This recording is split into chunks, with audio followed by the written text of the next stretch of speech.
Hey guys, it's Miss Lewis coming at you with your read aloud for today of One Crazy Summer. We're reading chapters 11 and 12 today. Alright, starting on page 68, chapter 11.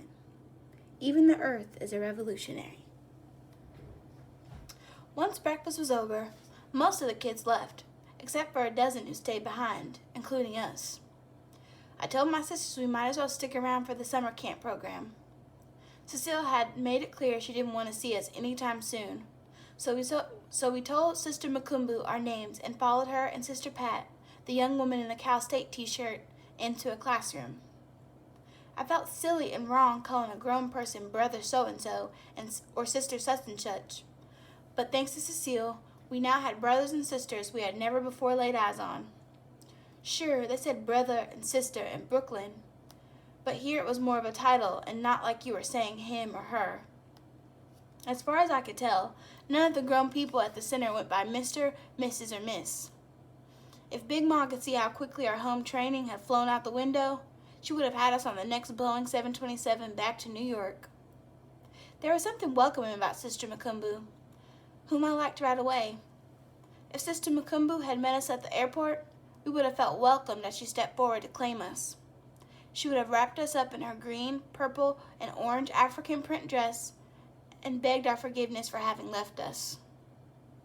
We sat at one of the two long tables. The classroom was unlike any I had ever been in. Instead of pictures of George Washington, Abraham Lincoln, or President Johnson, there was a picture of Huey Newton sitting in a big wicker chair with a rifle at his side. There were other pictures of mostly black men and a few women hung up around the room.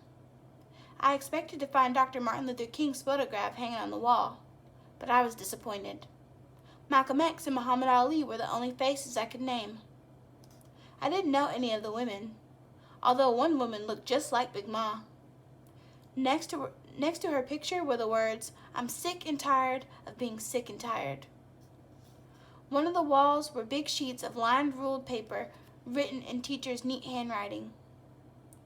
The first one said, "What we want," in green letters. On the other side of the wall, another said, "What we believe." Vanetta didn't seem to care that we were in some sort of Black Panther summer camp, learning to become Black Panthers. Her attention was fixed on the three sisters with the flare-sleeve dresses on their round, curly afros. I knew I would hear all about it later, how it was time for her to have a new hairstyle and that our clothes were baby clothes. Sister Makumbu said, "Hirohito Woods." A boy from the other table with dark, spiky hair, brown, coppery skin, and slanted eyes groaned. He was probably my age. Sister Makumbu smiled in spite of his groaning.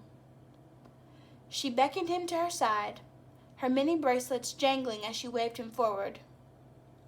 "Hirohito will help with my demonstration."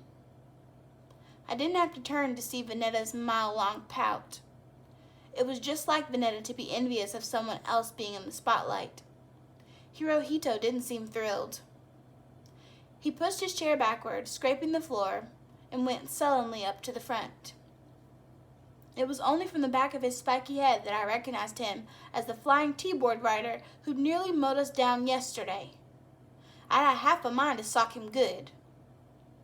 Sister Makumbu said, "I'm going to be the sun, and Hirohito will be the earth." She leaned and whispered something into his ear. He heaved a big sigh. Like he didn't want to do whatever it was she told him, but would do it anyway. The sighing was for us kids so he didn't come off as some kind of teacher's pet. Sister Makumbu nodded and said firmly, "Now, Hirohito." He heaved another sigh and began to turn around slowly, each time taking a step to travel around Sister Makumbu, who stood still and smiled. This was better than socking him in the arm, watching him turn around and around in his black and silver Raiders jersey. He looked down and probably felt silly. All the kids in the program, including my sisters and me, giggled. Sister Makumbu wasn't bothered by our giggling or by Hirohito sighing. She said, "The earth turns slowly on its axis, while also spinning around the sun. Day wouldn't change tonight if the earth didn't spin on its axis. The seasons wouldn't change if the earth didn't travel around the sun. This means vegetation wouldn't grow, which means poor farmers couldn't harvest and poor people couldn't eat if the earth didn't spin on its axis and travel around the sun. That one body spinning in motion affects everyone's lives. Does anyone know another word for the earth's constant spinning? That was how I knew Sister Makumbu was a real teacher, aside from her welcoming smile and her blackboard penmanship. She asked a teacher's type of question, the kind that says, "Join in." Thanks to my time spent with Merriam-Webster, I had a few words in mind. Rotating, orbiting, turning, circling. I wanted to join in, but I felt silly, being one of the older kids. Not as silly as Hirohito spinning around, but too old to wave my hand frantically as all the younger kids around me were doing. The older sister of 3 girls also sat on her answer. She probably knew too, but left it up to her sisters, who wanted to be called on. When one of the kids called out "revolving," Sister Makumbu clapped her hands. Her bangles jangled. "Yes! All of your words are right, but revolving is right on." Sister Pat then gave the boy a cookie. Sister Makumbu said, "Revolving, revolution, revolutionary, constant turning, making things change." Sister Pat said, "Huey Newton is a revolutionary. Huey makes change." And Sister Makumbu continued saying, "Che Guevara was a revolutionary. Che made change." As they named all the revolutionaries who had made change, Hirohito came to a complete stop. He held out his hands, a dizzy Frankenstein, and staggered to his chair. The boy who won the cookie said, "Nice spinning, Twinkle Toes." Hirohito rested his head on the table and closed his eyes. I just thought, serves you right. Sister Makumbu announced, "Today we're going to be like the earth, spinning around and affecting many. Today we're going to think about our part in the revolution." Vanetta's hand shot up. I kicked her under the table, but she was determined to have everyone look at her, which meant have everyone look at us. I forgot all about Hirohito and was now afraid of what Vanetta would say next. And sure enough, Vanetta said, "We didn't come for the revolution. We came for breakfast." Then Fern added, "And to meet our mother in Oakland." If Hirohito's spinning made us giggle, Vanetta's declaration made everyone, except my sisters and me, the still dizzy Hirohito, full out laugh.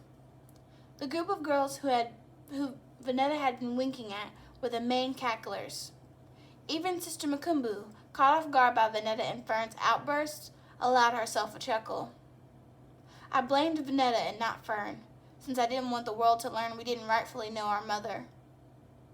Fern wouldn't have uttered a word if Vanetta hadn't raised her hand to speak. Even worse, Vanetta had thrown a king-size monkey wrench into my plans. I had hoped to ask Sister Makumbu about the name the Black Panthers called Cecile and why they called her that. I didn't know exactly how I would have asked her, but something made me believe she would know and that she wouldn't make me feel bad for asking.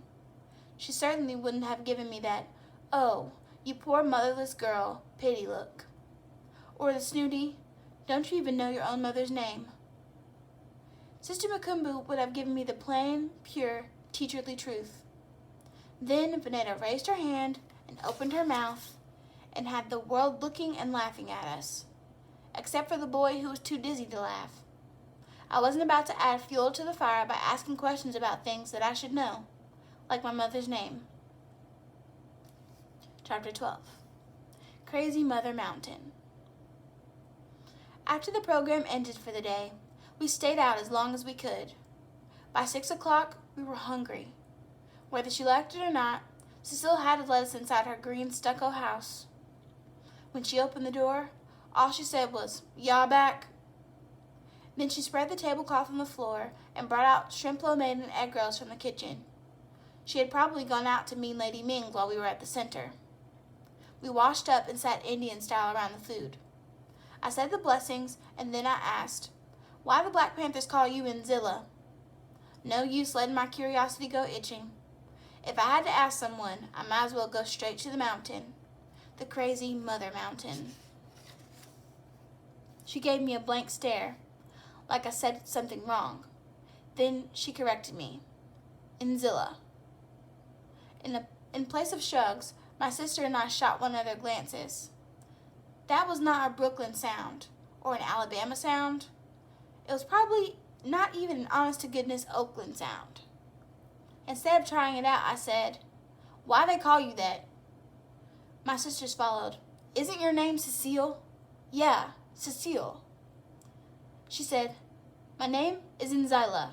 Unzila is a poet's name. My poems blow the dust off surfaces to make clear and true paths. Unzila." I gave her a plain stare, plain and blank. I might as well have been an eye roll. She probably hated my father's plain face on me. That the plain way about him was the plain way about me. I didn't know about blowing dust and clearing paths. I knew about hot combing thick heads of hair and ironing pleated wool skirts for school. She said, "It's Yoruba for the path." I knew better than to roll my eyes at her so-called name and where she said it came from. Instead, I asked her where Yoruba was. She quickly told me it was a people, a nation, and the land of our ancestors. Vanetta asked, "You mean Prattville, Alabama?" This time, I wouldn't kick Vanetta. Good old Vanetta. Prattville was where Papa and Big Ma were originally from. They weren't from big city Mobile, Montgomery, or Selma, but from Prattville.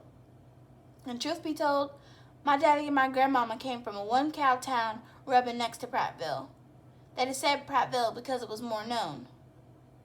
I asked, "So you can change your name anytime you want to?" Vanetta said, "To anything you want to?" Fern, "To anything you can spell?" Cecile said, "It's my name. Myself. I can name myself, and if I'm not the one I was, but am now a new self. Why would I call myself by an old name?" Then I said, "If you keep changing your name, how will people know you or your poems? When my sisters and I speak, one right after the other, it's like a song we sing, a game we play. We never need to pass signals. We just fire off, rat-a-tat-tat-tat. Delphine, Vanetta, Fern. Me. Suppose you got famous for writing poems. Vanetta. Then everyone knew your name. Fern. And you couldn't hide." She said, "My poems aren't about that. Fame-seeking poems. They're the people's art." Although yesterday she didn't want to have anything to do with the people. I said, "What if all the people could recite all of your poems?" Vanetta. "And they said them on the radio." Fern. "And you became famous." Me. "You couldn't hide then." Fern. "Surely couldn't." She said, "Who you all working for?" "I think y'all working for the man undercover. The FBI. The COINTELPRO." I knew about the FBI from the Sunday night show and from the news. But who were the COINTELPRO? Cecile knew she had us baffled and took control of the talk like she grabbed us both by the ball and the jacks. "Oh, they're slick all right," she said. "The feds hire midgets to front as kids. They infiltrate families with long-lost cousins who don't look a thing like you, but you take them in because that's how colored folks do. And before you can say, 'Wait on home,' your long-lost kin are documenting your every move for their weekly secret meetings with the man." "Family don't tell on family," I said. "Not real family. Surely don't." "That's what you think," Cecile said. She went after Vanetta first because Vanetta was needy in a way that Fern and I weren't. Her eyes stayed wide and fearful. They get you alone and scared. They say, "Vanetta Gaither, do you love your country? Do you love your father, your sisters, your Uncle Darnell in Vietnam and Big Ma in Brooklyn?" At Fern, she aimed, "Little girl, do you love your doll baby? Do you love Captain Kangaroo? Your kindergarten teacher, graham crackers, and story time? Well, if you want to keep all that safe, Tell us all you know about the person named Cecile Johnson, also known as your mother. Fern said her name was not Little Girl, that she was going into the 2nd grade, and that she watched Mighty Mouse and not Captain Kangaroo.